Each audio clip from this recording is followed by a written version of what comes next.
Saudi अरब 170 kilometre लंबी एक ऐसी मॉडर्न सिटी बनाने जा रहा है जिस पर ना ही गाड़ियाँ चलेंगी और ना ही इस पर रोड्स बनाए जाएंगे।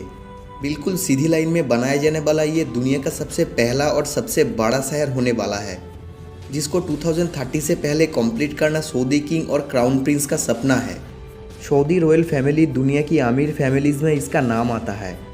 अमेरिकन बिजनेस मैगजीन फोर्ब्स और विकिपीडिया के मुताबिक सऊदी रॉयल फैमिली ना तो मिलियन ना बिलियन बल्कि 1.4 ट्रिलियन डॉलर्स के मालिक है। लोकल करेंसी में बात की जाए तो ये अमाउंट 1050 खरब रुपयों के बराबर बनता है। Jeff Bezos, Elon mask, Bill Gates और मार्क जुकरबर्ग के साथ दुनिया की टॉप 17 बिलियनियर्स की दौलत को मिला भी दिया जाए तो फिर भी वही शाही खानदान की दौलत से मुकाबला नहीं कर पाएंगी। सऊदी अरब के शाही खानदान की दौलत का ज़्यादातर हिस्सा इनको यहाँ से निकलने वाली ऑयल की बदौलत मिले।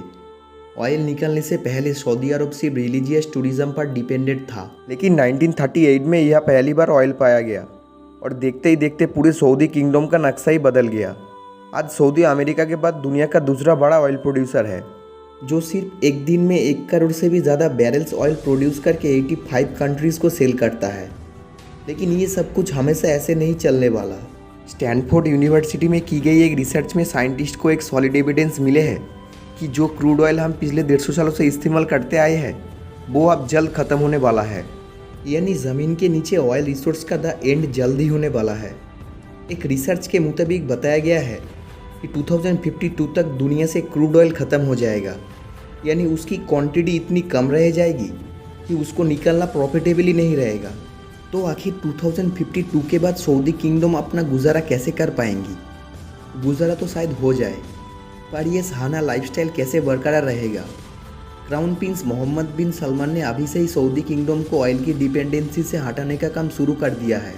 दुबई की तरह अब सऊदी अरब भी वेस्टर्न टूरिज्म को प्रमोट कर रहा है और उसके लिए जो सिटी बनाई जा रही है वो दुबई से भी काफ़ी ज़्यादा एडवांस होंगी। ये शहर दुनिया में मौजूद दूसरे शहरों से काफ़ी ज़्यादा अलग होगा, क्योंकि जहाँ दूसरी सिटी सेंटर से स्टार्ट होकर आहिस्ता आहिस्ता बाहर की तरफ फैलती जाती है, वही ये सिटी एक स्ट्रेट लाइन में होगी, और वो भी 170 किलोमीटर लंबी लाइन।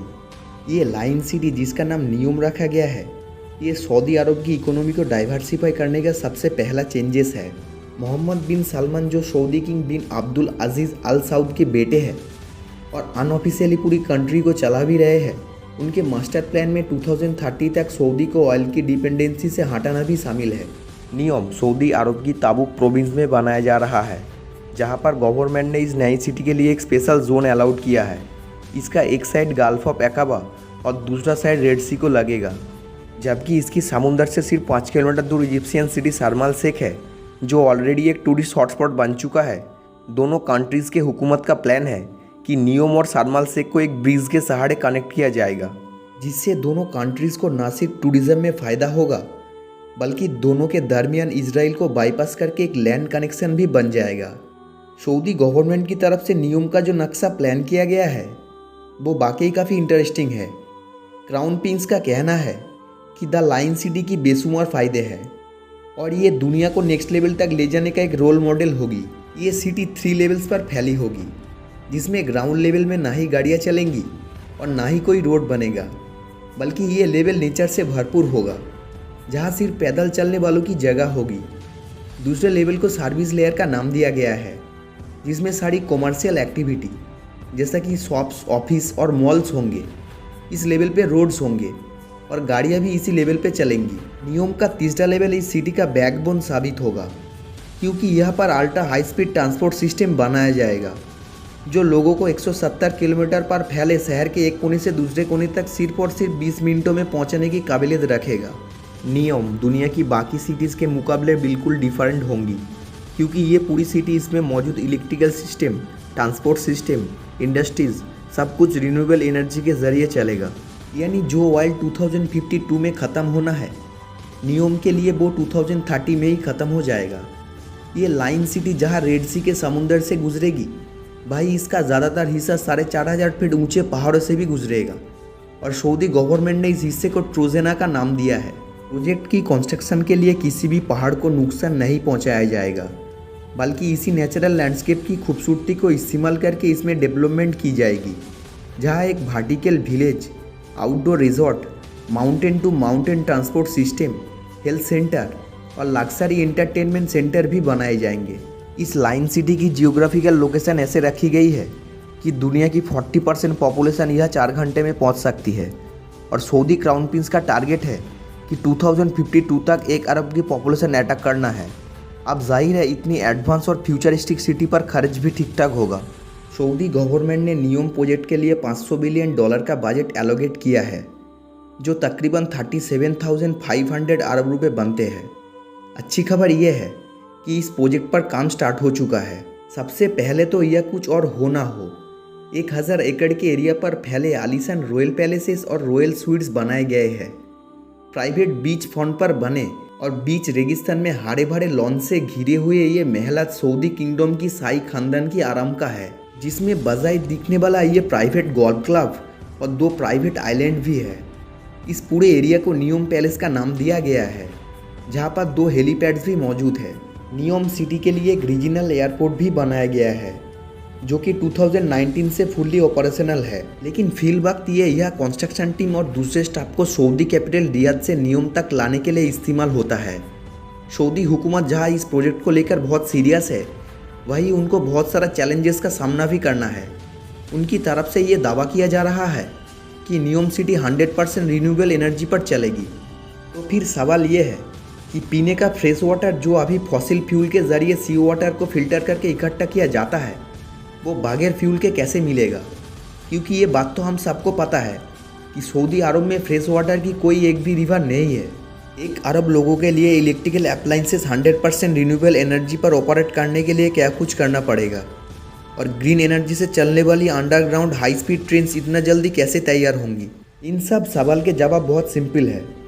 नियोम में फ्रेश वाटर जनरेट करने के लिए एक नया मेथड अप्लाई किया जाएगा। ग्लास से बना एक बहुत बड़ा ग्लोब तैयार किया जा रहा है, जिसको सी वाटर से भरा जाएगा। सोलर मिरर्स के ज़रिए ग्लास ग्लोब को गर्म किया जाएगा, और जब अंदर का पानी गर्म होकर स्टीम और फिर वाटर वेपर में कन्वर्ट होगा, तो पाइप के ज़रिए बाहर निकल लिया जाएगा। नियोम के वाटर सेक्टर के सीईओ का मानना है कि इस तरीके से हर रोज़ 5 crore litre per day fresh water बनाया जा सकेगा। रिवर्स ऑस्मोसिस जैसी मौजूदा टेक्नोलॉजीज़ के ज़रिए एक फ्रेश वाटर बनाने की कॉस्ट जहाँ 1000 लीटर पर $1 बनती है, वही ये कॉस्ट सोलर ग्लोब में सिर्फ 38 सेंट यानी 28 रुपये होगी। अब बात करते हैं एनर्जी सेक्टर की। इस फ्यूचर मेगा सिटी की इलेक्ट्रिसिटी डिमांड्स पूरी करने के लिए 100% रिन्यूएबल सोर्स का इस्तेमाल किया जाएगा। सऊदी अरब की लोकेशन के हिसाब से यह ज़्यादातर गर्मी रहती है, और गर्म इलाकों में वाइन कंडीशन ज़्यादा बेहतर होती है। इसीलिए वाइन टर्बाइन्स और सोलर की मदद से नियोम पर ऐसे प्लांट लगाए जाएंगे जो पानी और हवा को इलेक्ट्रोकेमिकल सेल के ज़रिए ग्रीन एमोनिया में कन्वर्ट करेंगे, जो कि एक बहुत इफेक्टिव फ्यूल है। नॉर्मल फ्यूल को जब बर्न किया जाता है तो ऐसी गैसेस प्रोड्यूस होती है जो पॉल्यूशन का कारण बनती है, लेकिन ग्रीन एमोनिया या ग्रीन हाइड्रोजन 100% रिन्यूएबल एनर्जी से बनाया जाता है। इसी वजह से इसके बर्न होने पर नुकसानदेह गैसेस प्रोड्यूस नहीं होती। फॉसिल फ्यूल की तरह ग्रीन एमोनिया को ट्रांसपोर्ट और स्टोर करना भी काफ़ी आसान होता है। अब आ जाते हैं सबसे मेन सवाल पर, यानी अल्ट्रा हाई स्पीड ट्रेन्स, जो दुनिया में पहली बार प्रैक्टिकली नियोम में इस्तेमाल होंगे। ये high speed trains 482 kilometre per hour से ट्रैवल करके सिर्फ 20 मिनटों के अंदर अंदर लाइन सिटी के एक कोने से दूसरे कोने तक पहुंचा सकेंगी। ये ट्रेन जिस टनल में चलेंगी वहाँ हेवी मैग्नेट्स लगे होंगे, जो ग्रीन इलेक्ट्रिसिटी की मदद से ट्रेन को पुश और स्टॉप कर सकेंगे। साथ ही साथ ट्रेन स्टार्ट में तो व्हील्स पर चलेंगी, लेकिन स्पीड अप होने के बाद इसके व्हील्स ज़मीन से 4 इंच ऊपर उड़ जाएंगे, और मैग्नेटिक फोर्स पर तैरती हुई ट्रेन सेम इलेक्ट्रिसिटी कंज्यूम में ज़्यादा फास्ट चल सकेंगी। इस सिटी का डिज़ाइन बिल्कुल स्ट्रेट लाइन भी इसी वजह से रखा गया है, ताकि अल्ट्रा हाई स्पीड ट्रेन को सफ़र के दौरान टर्न्स की वजह से स्लो ना होना पड़े। कई एक्सपर्ट का मानना है कि इस लेवल की फ्यूचर सिटी और इसमें यूज़ होने वाली टेक्नोलॉजीज़ को 2030 तक बनाना पॉसिबल नहीं है। लेकिन नियोम पर प्रोजेक्ट का विजन और इस पर की जाने वाली मेहनत से एक बात तो क्लियर है कि सऊदी किंगडम अपने फ्यूचर को लेकर काफ़ी सीरियस है और वेस्टर्न टूरिज्म को प्रमोट करने की भरपूर कोशिश भी कर रहा है। दोस्तों, आपको ये वीडियो कैसा लगा हमें नीचे कमेंट करके ज़रूर बताएं, और अगर वीडियो पसंद आए तो चैनल को सब्सक्राइब ज़रूर कर लें, क्योंकि हम ऐसे इंटरेस्टिंग वीडियो इस चैनल पर लाते रहते हैं। अपना ख्याल रखना, मुस्कुराते रहना। Thank you so much.